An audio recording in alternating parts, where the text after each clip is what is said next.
എല്ലാവർക്കും നമ്മുടെ പുതിയ വീഡിയോയിലേക്ക് സ്വാഗതം. ഇന്ന് ഞാൻ ഉണ്ടാക്കാൻ പോകുന്നത് നല്ലൊരു ചിക്കൻ മന്തിയാണ്. ഇത് ഉണ്ടാക്കാൻ അറിയാത്തവർക്ക് പോലും പെട്ടെന്ന് ഉണ്ടാക്കാൻ പറ്റിയ ഒരു റെസിപ്പിയാണ് ഞാനിവിടെ കാണിക്കാൻ പോകുന്നത്. അപ്പോൾ എല്ലാവരും വീഡിയോ മുഴുവനായിട്ട് തന്നെ കണ്ടു നോക്കാം. അപ്പോൾ ഞാനിവിടെ കുറച്ച് ചിക്കൻ എടുത്തിട്ടുണ്ട്. ചിക്കൻ നന്നായി കഴുകിയ ശേഷം അതിലെ വെള്ളമൊക്കെ കളഞ്ഞിട്ട് എടുത്ത് വെക്കുക. എന്നിട്ട് ഇതുപോലെ കുത്തി കൊടുക്കുക. അപ്പോൾ ഇതാ അതിലേക്ക് വേണ്ടിയുള്ള പുതിനയിലയും മല്ലിയിലയും ക്യാപ്സിക്കൊക്കെ അരിഞ്ഞു വെക്കലാണ്. അപ്പോൾ ചിക്കനിലേക്ക് ഗ്രാമ്പു, ഏലക്ക, പട്ട എല്ലാ ഹോൾ സ്പൈസസും ഇട്ട് കൊടുക്കാം. ഇതിലേക്ക് മുതുമൻ കുരുമുളക് ഉണ്ടെങ്കിൽ അത് ഇട്ട് കൊടുക്കുക. എൻ്റെ കയ്യിലില്ലാത്തത് കൊണ്ടാണ് ഇട്ട് കൊടുക്കാത്തത്. പിന്നെ ഒരു ഡ്രൈ ലെമൺ. ഇതിലേക്ക് 3 ചിക്കൻ ക്യൂബ് ഇട്ടിട്ടുണ്ട്. ചിക്കൻ ക്യൂബിൽ ഉപ്പുള്ളത് കൊണ്ട് ഞാൻ വേറെ ഉപ്പൊന്നും ചേർത്ത് കൊടുത്തിട്ടില്ല. നിങ്ങൾ നോക്കിയിട്ട് വേണമെങ്കിൽ ചേർത്ത് കൊടുക്കാം. ക്യാപ്സിക്കനായി ഇവിടെ 3 എടുത്തിട്ടുണ്ട്. ചെറുതായതുകൊണ്ടാണ് ഞാൻ 3 എടുത്തത്. ഇനി ഇതിലേക്ക് ഒരു കൈപ്പിടി നിറയെ മല്ലിയിലയും പുതിനയിലയും ഇട്ടെടുക്കുക. ഇനി ഇതിലോട്ട് 3-4 പച്ചമുളക് കട്ട് ചെയ്തിട്ട് കൊടുക്കുക. ഇനി ഇതിലേക്ക് ഒരു സവാളയുടെ പകുതി ഇട്ട് കൊടുക്കുക.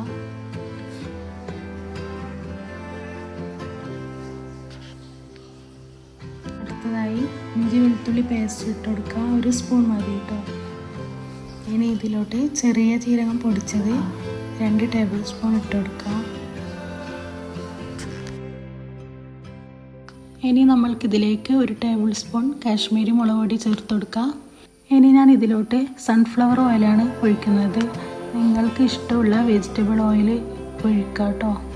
എന്നിട്ട് എല്ലാം കൂടി നല്ലപോലെ മിക്സ് ചെയ്തെടുക്കുക. ഇനി മസാലകൾ ചിക്കനിലോട്ട് നന്നായിട്ട് പിടിപ്പിച്ചെടുക്കുക കേട്ടോ.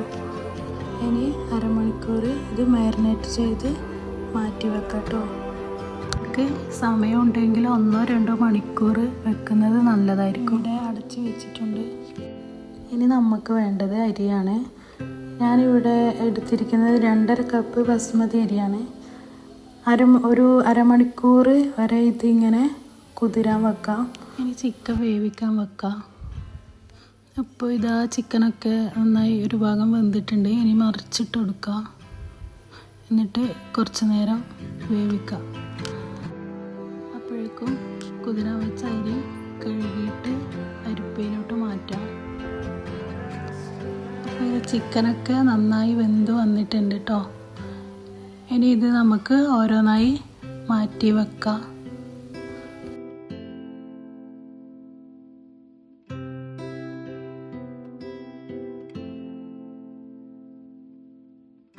ചിക്കനൊക്കെ മാറ്റി വെച്ച് ഇനി ഈ മസാലയിലോട്ട് നമ്മൾ നേരത്തെ കഴുകി ഊറ്റി വെച്ച അരി ഇട്ട് കൊടുക്കാം. ഈ മസാലയിലിട്ട് തന്നെ ഇട്ട് കൊടുക്കാം കേട്ടോ. എന്നിട്ട് നന്നായി മിക്സ് ചെയ്യുക. അരിയിലോട്ട് നന്നായി മസാല പിടിക്കണം. അതുവരെ നന്നായി മിക്സ് ചെയ്യുക. ഇനി ഇതിലോട്ട് വെള്ളം ഒഴിച്ചു കൊടുക്കുക. ഞാനിവിടെ 2.5 കപ്പ് അരിയാണ് എടുത്തത്. അപ്പോൾ 1 കപ്പ് അരിക്ക് 1.5 കപ്പ് വെള്ളം എന്ന രീതിയിലാണ് എടുക്കേണ്ടത് വെള്ളം. ഇപ്പോൾ ഉപ്പ് നോക്കിയിട്ട് വേണമെങ്കിൽ ഇട്ട് കൊടുക്കുക. ഇനി ഒരു പാത്രം എടുത്ത് അതിലോട്ട് 1 ടേബിൾ സ്പൂൺ കാശ്മീരി മുളകും മഞ്ഞൾപ്പൊടിയും ഗരം മസാലയും ഇട്ട് കൊടുക്കുക. ഇനി ഇതിലോട്ട് ഒരു നാരങ്ങയുടെ പകുതി പിഴിഞ്ഞെടുക്കുക. ഇതിലോട്ട് ചിക്കൻ ഇട്ട് നന്നായി മിക്സ് ചെയ്ത് വെക്കുക. അപ്പോൾ ഇത് ഫ്രൈ ചെയ്യാൻ വെക്കുക. ഇത് ഓൾറെഡി നമ്മൾ വേവിച്ച ചിക്കൻ ആയതുകൊണ്ട് ജസ്റ്റ് ഒന്ന് ഫ്രൈ ചെയ്തെടുത്താൽ മതി. അപ്പോഴേക്കിതാ നമ്മുടെ ചോറൊക്കെ നന്നായി വെന്ത് വന്നിട്ടുണ്ട്.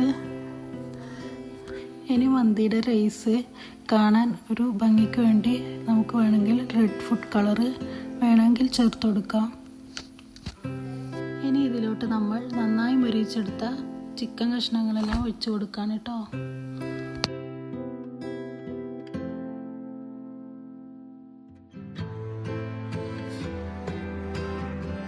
ഇനി മന്തിക്ക് വേണ്ടിയിട്ടുള്ള സൈഡ് ഡിഷ് ഒന്ന് തയ്യാറാക്കാം.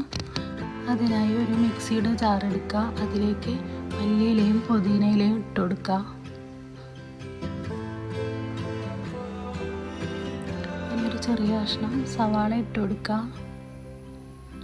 കൂടെ 2 പച്ചമുളക് എരിവിന് ആവശ്യത്തിനായിട്ട് ഇട്ടെടുക്കുക. നിങ്ങൾക്ക് എരിവ് കൂടുതൽ വേണമെങ്കിൽ അതിനനുസരിച്ച് ഇട്ട് കൊടുക്കുക.